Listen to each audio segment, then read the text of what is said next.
Against the backdrop of a study conducted by the Stockholm International Peace Research Institute that India has become the world's largest recipient of arms while South Korea is second and Pakistan and China are tied in the third place, Bharat Verma, renowned Indian defense analyst and editor of Indian Defense Review, said India has long been a major purchaser of weapons and China has now dropped to fourth place, attributing this to improvements in the country's arms industry and its rising arms export. He spoke exclusively to NNIS. Speaking exclusively to NNIS, Bharat Verma said the volume of China's arms export is increasing largely because Pakistan is importing more arms from China.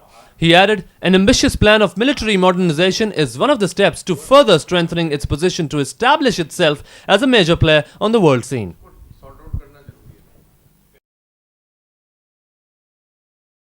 The modernization of armed forces in India has not done in the past 3 decades, but because the country is facing a lot of security threats which are multiplying at a very fast pace.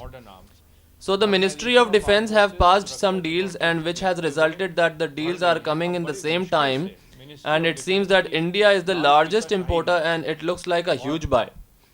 But this is not true. If you divide it in the past 3 decades when there was no purchase of the arms, then you will see that India stands nowhere in front of Pakistan and China.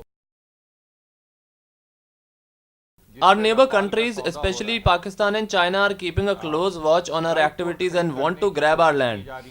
Pakistan wants Kashmir and China is interested in the northeastern part of India, especially Arunachal Pradesh. China forcefully grabbed Tibet, which was an independent country, and claimed 90,000 square kilometers of Indian territory to protect the flanks of Tibet. So these types of countries attack with more than one way.